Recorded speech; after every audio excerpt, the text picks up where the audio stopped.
Hello, I'm Dr. Bob Decker, Executive Director of the Lefever Arms Collectors Association. In this presentation, I will take you through the history of Daniel Myron Lefever and his guns. Daniel Myron Lefever was born in Hopewell, New York in 1835. Hopewell is about 15 miles from Canandaigua in the Finger Lakes region of New York. Here is the man who became known as Uncle Dan Lefever and his wife Sarah. The Lefever family remained active in the gun business until the mid-1990s. Second from the left in this photo is Dan's son Frank. Frank worked alongside his father until Dan died in 1906. He then went on to supervise the Three Barrel Gun Company, the Royal Gun Company, and Hunter Arms, making L.C. Smith shotguns. Then he worked for Remington Arms during World War II. He then founded Frank Lefever and Sons, along with his son Art, who is seen second from the right in this photo, and his grandson Bob. This is Art Lefever on the left and his son Bob on the right, in the Frank Lefever and Sons gun shop in Frankfort, New York. After Art died in 1964, Bob moved the shop to Lee Center, New York, and reorganized the business as a Lefever Arms Company. He remained there until the mid-1990s, when it was transformed into a Perazzi shop and Bob retired. People often ask me how I got into Lefever guns. I tell them I was born into it. Here I am with my grandfather, Art Lefever, in the Frank Lefever and Sons gun shop. When I wasn't in school, I was usually in the gun shop watching my grandfather and uncle working on guns. Dan Lefever was born in Hopewell, New York, outside of Canandaigua. He was descended from French Huguenot refugees who escaped religious persecution during the late 1600s. Dan's father died when Dan was about 4 years old. His mother married his father's brother, and Dan lived with them until about 1850, when he left to go to Canandaigua to train as a gunsmith. It is assumed his formal education ended in the 8th grade. Canandaigua, later to become famous as the site of the trial of Susan B. Anthony for voting in 1873, was a medium-sized town on the westernmost of the Finger Lakes of New York. At the time, most villages of Canandaigua's size had at least one gunmaker, who might also be a blacksmith. Dan Lefever entered an apprenticeship with gunmaker John Cutler sometime in 1850 or 1851. In 1857, he purchased the shop of gunmaker Robert Antis with money he inherited from his grandfather. He married Sarah Steed the next day. In 1862, he formed a partnership with gunsmith James Ellis. They made muzzle-loading shotguns, rifles, and combination guns, including a sharpshooter model used in the Civil War. In 1867, Lefever and Ellis parted ways. Lefever began experimenting with breech-loading guns in Rochester, New York with Charles Green. Here is a Lefever and Ellis combination shotgun and rifle. Note the side hammers, known as mule ears.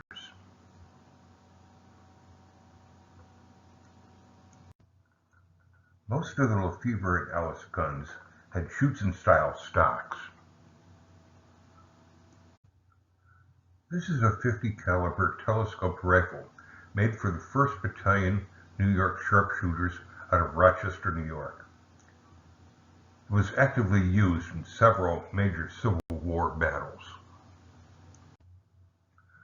After breaking up the partnership with James Ellis, Dan Lefever dabbled in the grocery and liquor store business.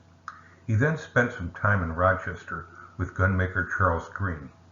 It is thought that this is when he began making breech-loading guns. In 1869, Lefever moved east to Auburn, New York, and established himself as an independent gunmaker.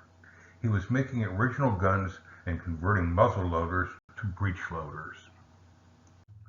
While in Auburn, Lefever joined with Francis Dangerfield in 1872.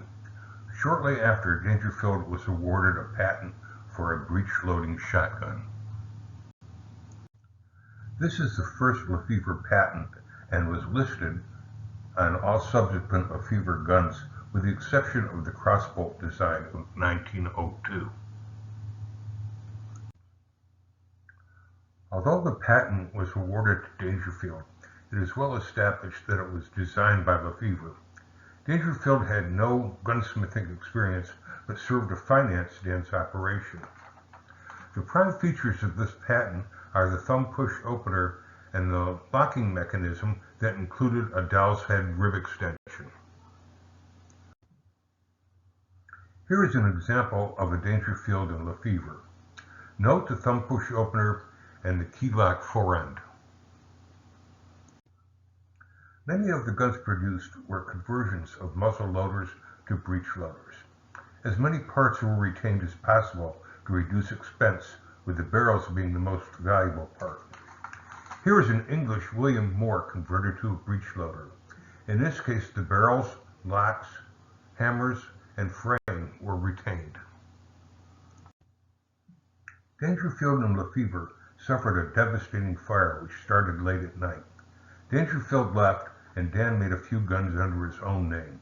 Dan Lefever then left Auburn to move to Syracuse. Syracuse became the home of Lefever's gun-making for the next 30 years. At one time, Syracuse was the gun-making capital of the U.S., with makers such as Baker, L.C. Smith, and Syracuse Arms, along with Lefever. Once in Syracuse, Dan Lefever required financing to get a factory up and running.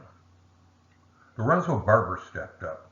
Barber was a celebrated marksman and served as a chaplain during the Civil War. The firm of Barber and Lefever continued converting muzzle loaders but increased the number of new guns produced. This partnership only lasted 2 years. The Barber and Lefever guns were of the same design as the Dangerfield and Lefevers. However, the workmanship became more refined during this period. Lefever's next partner was John Nichols. Nichols was different from Lefever's previous partners in that he was an accomplished machinist who participated in the gun making. Nichols and Lefever concentrated on new guns rather than conversions. They first introduced the letter grading system and won prestigious awards at the St. Louis Bench Show in 1878.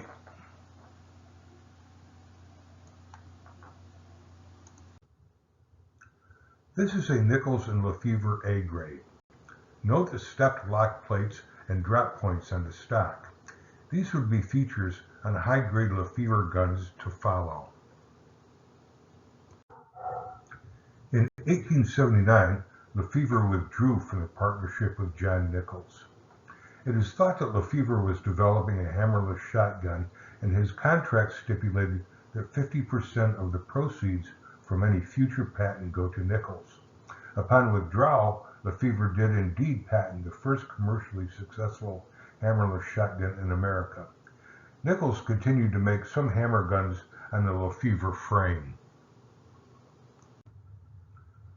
This is the first hammerless shotgun made by Dan Lefever under his own name. Note that it is cocked by a lever on the side. It has cocking indicators to show whether the barrels are cocked in order to satisfy one of the objections to hammerless guns in that you couldn't tell if they were cocked. It retains the thumb push opener, and the hinge is now an adjustable ball and socket originally introduced on the Nichols and Lefever guns. Dan Lefever made about 750 of the sidecocker guns in grades from A to E. He continued to experiment with a design for a barrel-cocked hammerless. In 1883, just as he was about to introduce his barrel-cocking gun, he suffered another devastating fire.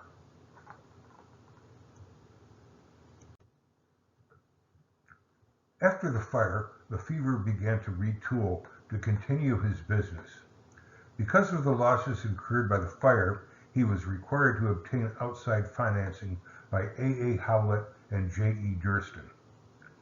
Lefever quickly lost financial control of his company to Howlett and Durston.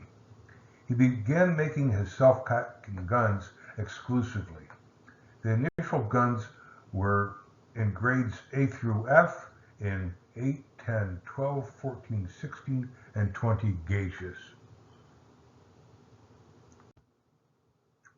This is the first self-cocking hammerless A grade made by the Lefever Arms Company. Note that the side plate was engraved for a side cocker lever.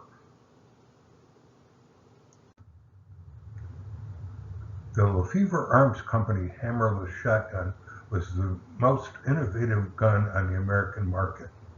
It featured the ball and socket compensating action. It had an adjustable trigger pull and could be closed without cocking the hammers, eliminating the need for snap caps. The thumb push opener was changed to a conventional lever. Through the years, the cocking mechanism went through 4 iterations. America's first $400 shotgun, the Optimus grade, was introduced in 1897. The single trigger was added as an option in 1898.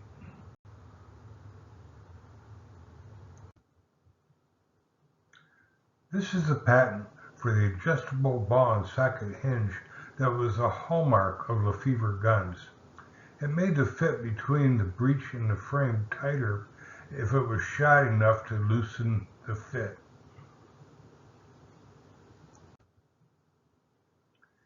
Here's a cost comparison of Lefever's and several of the American doubles. Note that the previous A grade was equivalent to the Parker A in cost. One of the more notable facts about Lefever manufacturing is the ratio of guns E grade and above to the lower grade guns, including the field grade DS. While only around 10% of Parker's and L.C. Smith's were E grade and above, Lefever produced nearly 30% of the higher grade guns. Many claim that Lefever had some of the best engraving of the American guns. The level of engraving became more elaborate as time passed. This is serial number 10,000. It is a 10-gauge ungraded Lefever special order. Special order guns could be contracted to virtually any configuration the customer desired.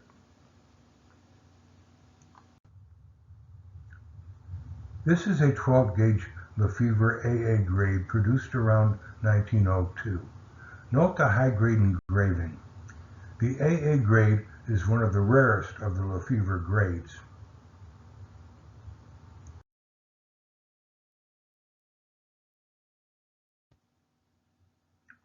This is a 12-gauge Optimus grade made in about 1906. It retains the high-grade engraving and features 8 gold inlays. With the exception of the one possible $1,000 grade gun, this was the finest level of gun the Lefever Arms Company produced.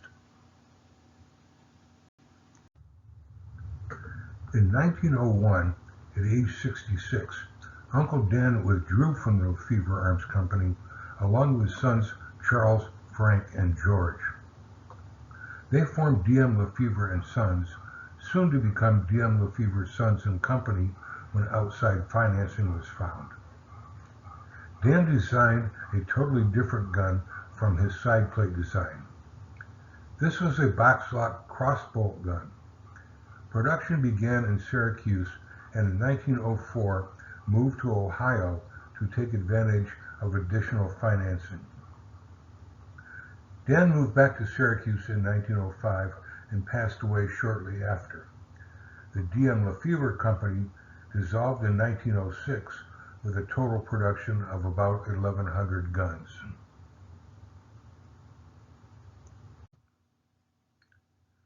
This is a 4AA grade D.M. Lefever Sons & Company 12-gauge made in Syracuse. Note the fine engraving and checkering with a small amount of gold embellishment. Here is the final Lefever model gun allegedly designed by Frank Lefever. It is the first dedicated single-barrel trap gun. This design was continued in the three-barrel gun company and the Royal Gun Company while Frank was superintendent.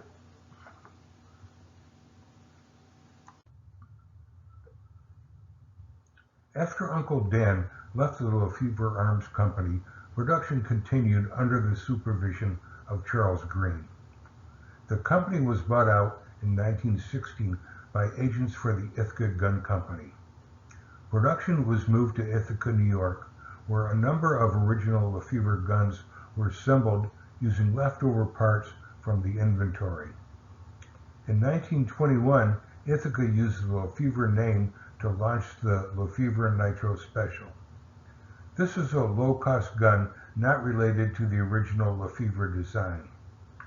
Production of this model ceased shortly after World War II, with a total production of around 300,000 guns. This is a Nitro Special. Note the lack of custom engraving or checkering. It was a simple yet sturdy gun that was fairly popular due to its lower cost.